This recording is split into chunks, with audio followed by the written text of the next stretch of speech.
ela vai nos falar é resgate, né? Resgate. Vamos então resgatar aquilo que estamos devendo. Nossa, parcelado, né? Só vou pedir para você, eu sei que você é iluminada, mas ficar bem embaixo da luz para essa transmissão. Iluminada. Daqui quantas vidas. Boa noite, gente. Boa noite. Bom, resgate é reparação, né? Então é assim, eu peguei o livro Céu e Inferno do Código Penal da Vida Futura para nós estudarmos hoje. Que inclusive estou muito interessada nesse tema, que eu estou no embate com a minha própria alma, todos nós na verdade. Porque nos aceitarmos como estamos não é fácil para ninguém, né? Então tá assim, para que haja resgate consciente de nossa parte, tem que haver o arrependimento.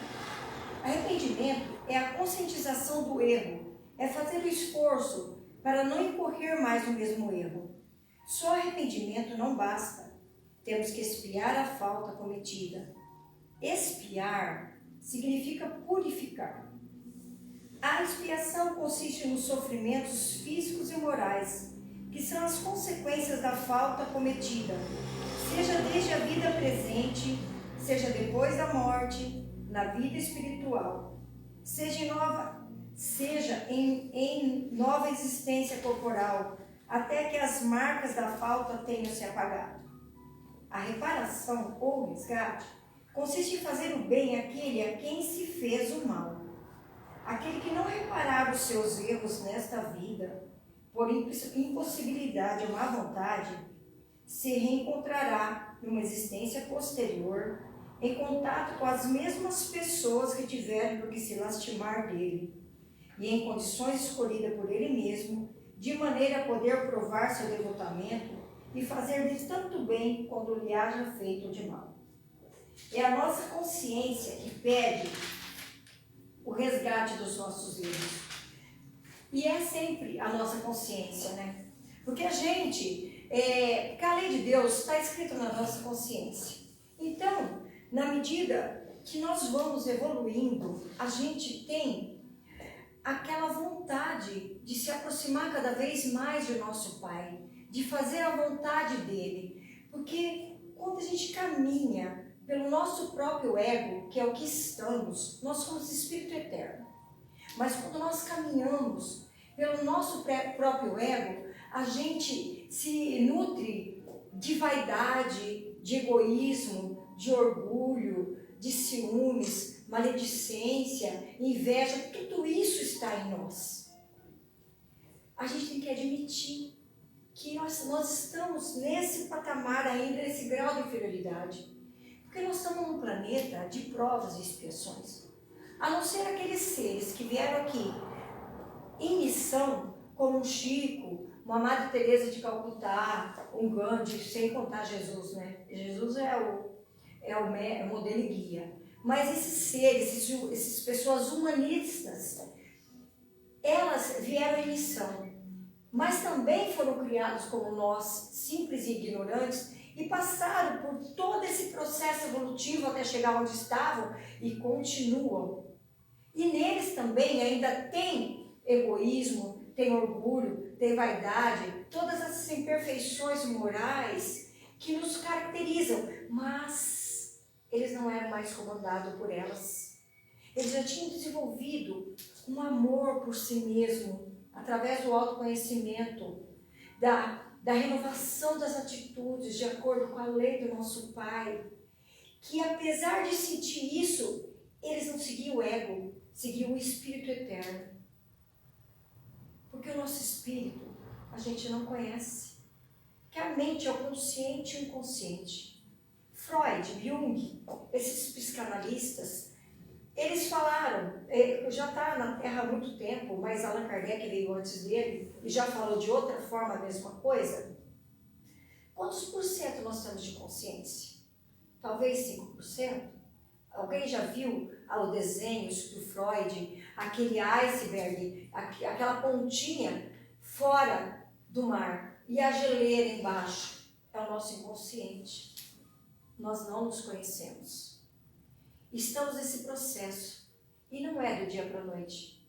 Nós estamos nos intelectualizando, a gente conhece muitas coisas, A gente, pela doutrina espírita, que é uma doutrina de cultura, que nós precisamos realmente, cada vez mais, nos aprofundarmos nesse estudo, porque a doutrina espírita é a ciência da vida, que nos esclarece, nos conforta, e sabemos que nós temos a eternidade para evoluir, mas se despertamos a nossa consciência agora, quando erramos, a gente perceber, se arrepender, tentar consertar, porque o próprio ato do arrependimento, quando a gente sente que errou, a gente já tem uma sensação quando a gente falha, já atinge o nosso orgulho, já é uma expiação. Se for um erro leve, já acaba ali, pronto.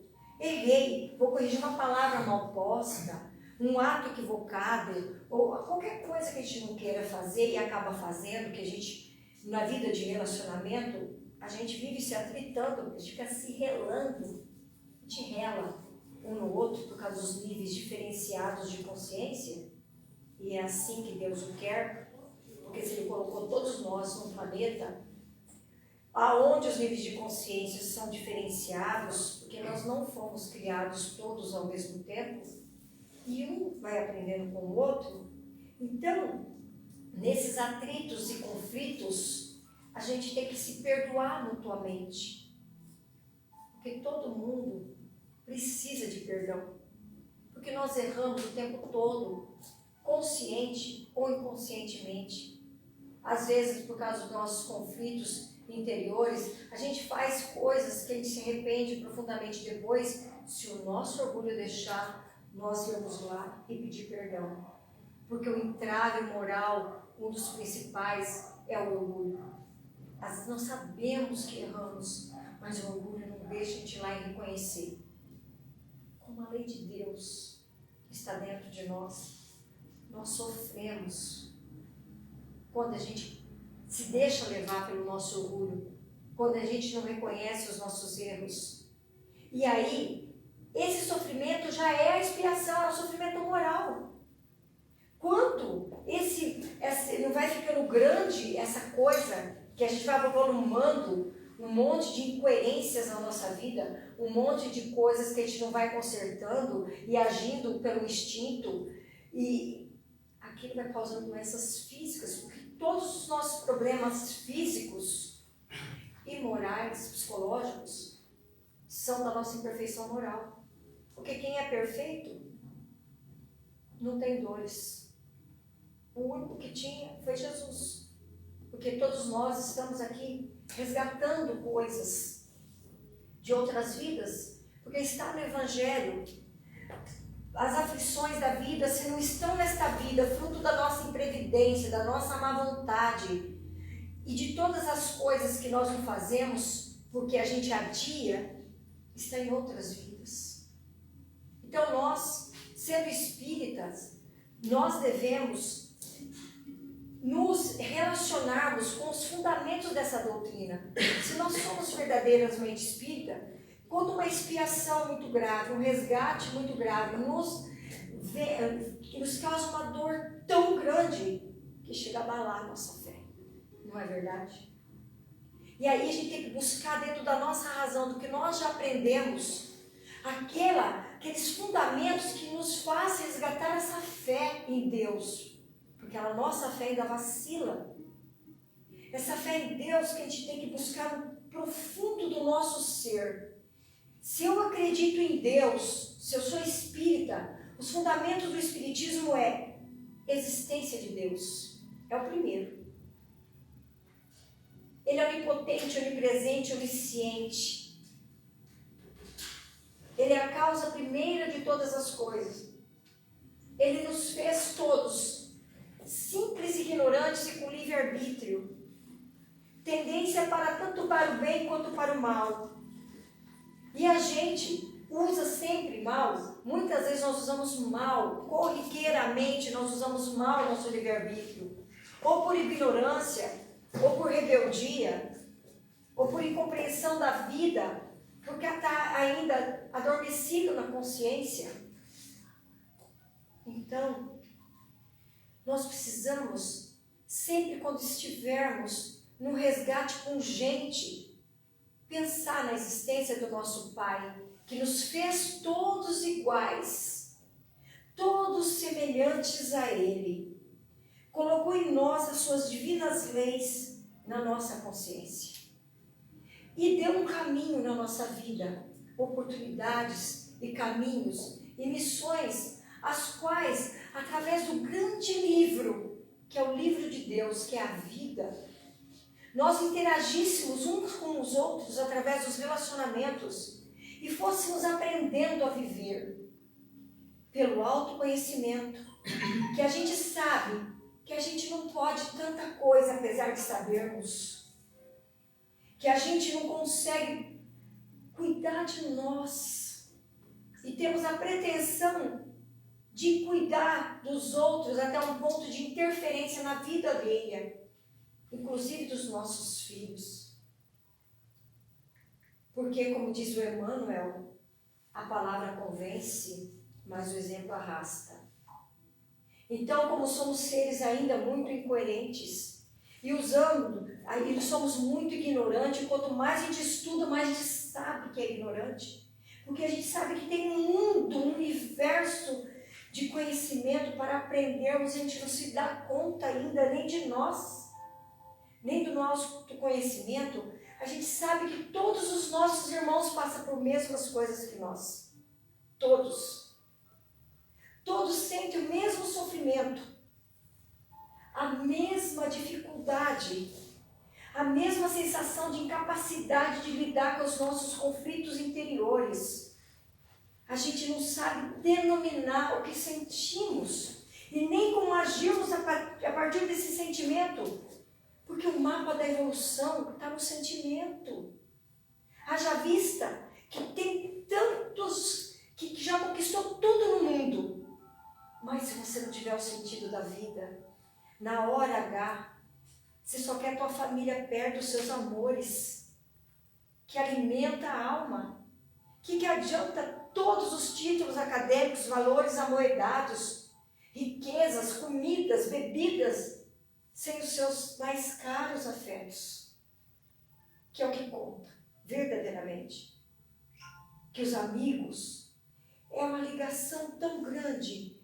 Os parentes, alguns que são nossos amigos, e alguns amigos que são mais do que parentes, é uma ligação tão profunda conosco, com o nosso ser, que a vida não tem sentido sem eles.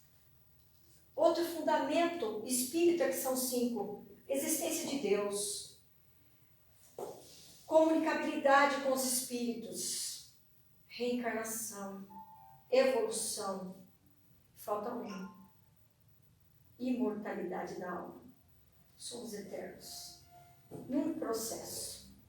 A nossa terra, nós sabemos, gente, mas nós temos que introjetar. Eu estou falando para mim isso. Estou aqui falando com essa veemência, mas eu estou convencendo o meu próprio espírito. É de prova e expiações, caminhando em transição para a regeneração. Mas a gente predomina ainda nesse planeta o mal. Aí nós temos que perguntar, o quanto de mim predomina o mal? Se na hora que eu sou contrariada nos meus desejos, nos meus mais caros afetos, eu tenho desejo de vingança, eu tenho ódio, vem naturalmente. Aí, porque a gente conhece um monte de coisa, a gente fala, meu Deus, eu não caminhei nada, eu só sei, mas não consigo agir ainda no seu amor. Eu ainda não consigo ser aquilo que eu gostaria. Então nós temos um eu ideal, mas não real. Então nós somos seres iludidos conosco mesmo. Nós somos iludidos com a nossa ciência. Com a nossa ciência do que conhecemos do Espiritismo, nós só conhecemos. Nós não vivenciamos o que Jesus veio pregar. E como que a gente pode imitar esse ser que tem trilhões de anos? Não dá. Nós temos que ir devagar. E o começo é o autoconhecimento. Aí eu pergunto a cada um de nós, quanto tempo do nosso dia a gente consegue ficar naquele silêncio interno e perguntar: quem realmente eu sou? O que eu estou fazendo aqui? O que hoje eu aprendi? Onde foi que eu falhei? O que eu posso fazer melhor? Quem faz? A gente fica tão distraído, o ego nos leva, o eu, a distrair tanto. É o tempo todo, é televisão, é celular, é conversa, para ficar um barulho, para nós não olharmos para dentro. É um mecanismo de fugir de nós. Todos nós fazemos isso, gente. Todos nós. E aí a gente vê assomando no mundo a loucura e o suicídio. E o Allan Kardec coloca nas obras póstumas dele, que foi as obras póstumas, que está escrito, lá no como que é a nova era. Diz que a marca da regeneração era a loucura e o suicídio. Que não é esses cataclismos que existem, é a loucura e o suicídio.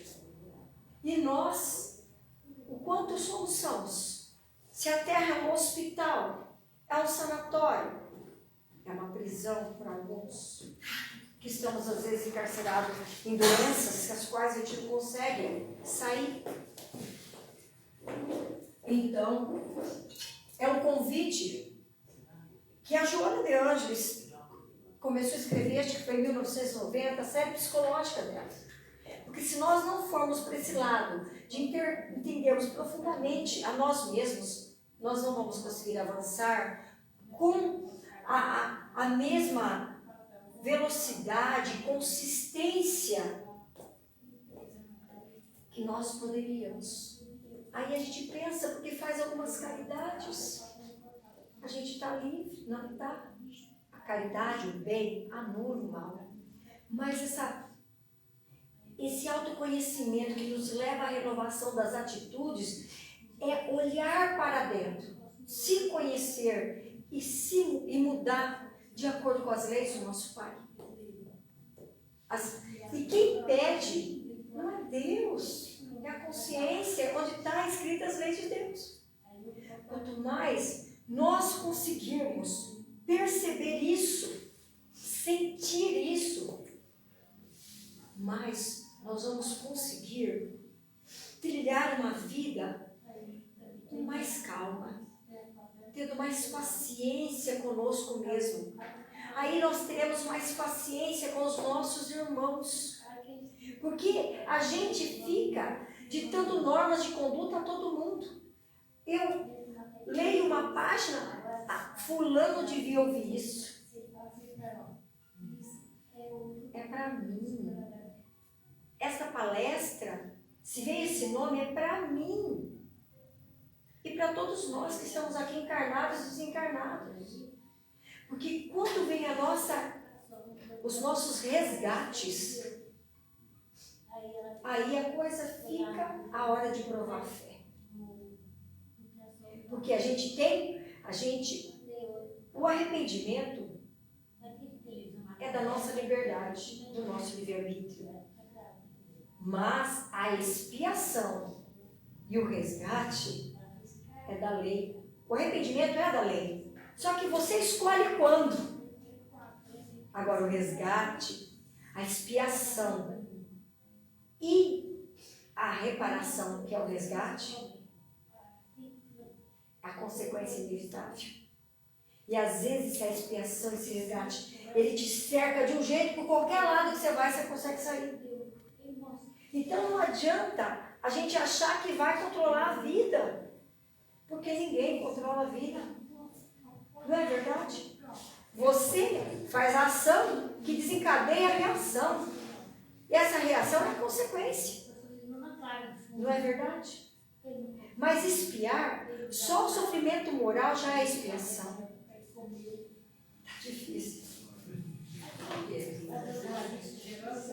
Está desconcentrando, será que dá?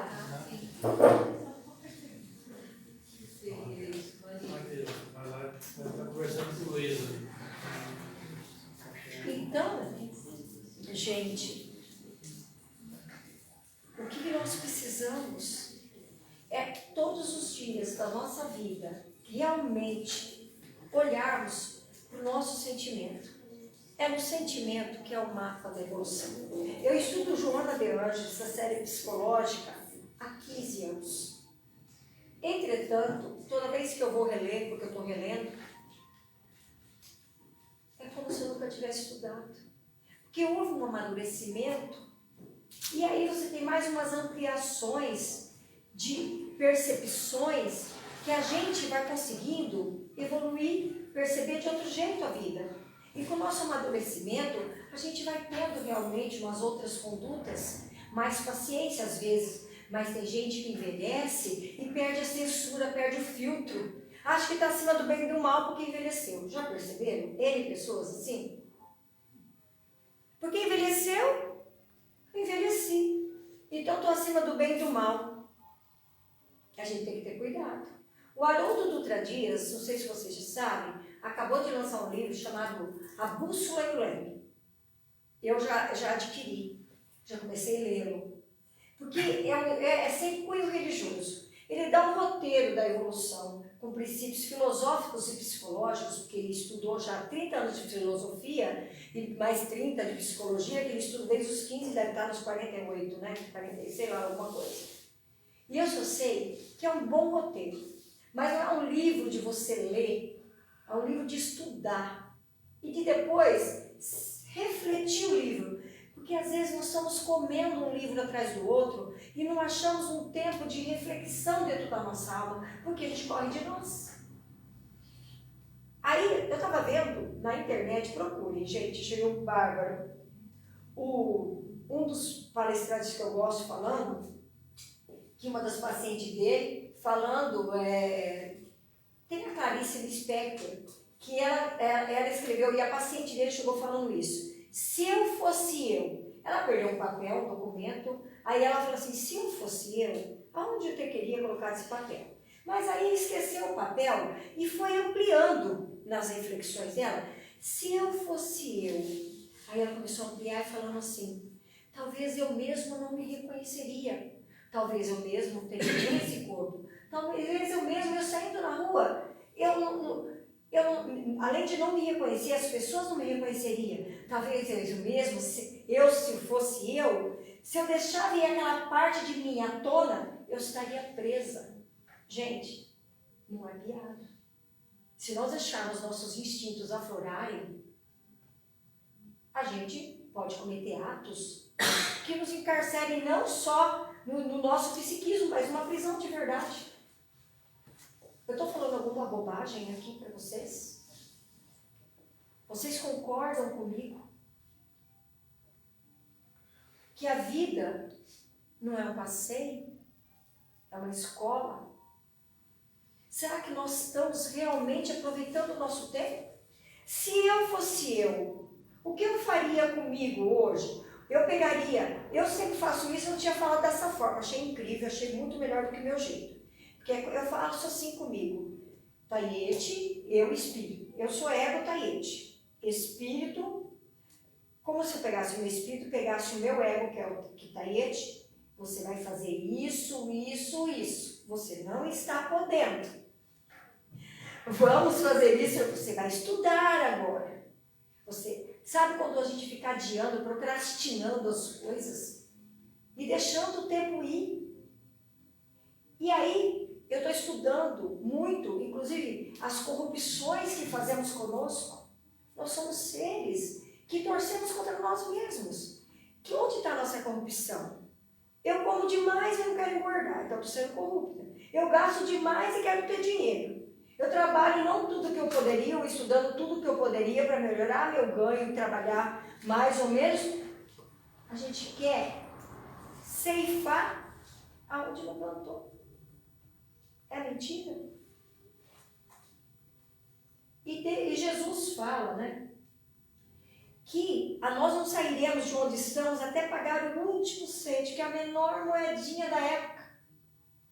É a nossa consciência. É ela que pede. É ela que pede para passarmos por isso e aquilo lá. Chega aqui e a gente esquece. A gente esquece e se revolta. E elas se acham uns sofredores. Quase sempre eu tenho que me tirar da vitimização. Porque sempre, porque eu sou a coitada. Então todas as pessoas que estão ao redor de mim, se o problema são os outros, tira todo mundo, só fica eu. Acabou o problema? Quem vive só? As pessoas são só os estímulos. Os grupos aos quais pertencemos, familiares, comunidade, todos os lugares têm os nossos reflexos. Quando eu comecei a olhar minha sombra mais de perto, quando alguma coisa me chama atenção veementemente, que me causa um impacto, opa, minha sombra está aí. Minha sombra está aí. Aí eu começo a analisar onde está essa sombra. Porque se a gente correr da sombra, ela vai ficando grande. Sombra são os aspectos que eu nego em minha própria alma. E também os que eu desconheço. Pode estar várias potencialidades de talentos aos quais eu não conheço. Que o Jung, que é o Carl Gustav Jung, psicanalista, chamava de sombra dourada. A sombra dessa são os meus defeitos. Porque a gente tem as nossas máscaras. A máscara da palestrante, a máscara da mãe, a máscara da amiga. Agora a máscara dentro de casa ninguém tem. Porque ali não tem como ter máscara. Então, lá a gente fica desnudada. Para-se as projeções não param, mas essa máscara cai totalmente. E a gente não aceita quando um familiar fala algum dos nossos defeitos. A gente tem que refletir, porque às vezes o familiar está fazendo alguma picuinha, alguma coisa sem inócua. Mas nós devemos refletir.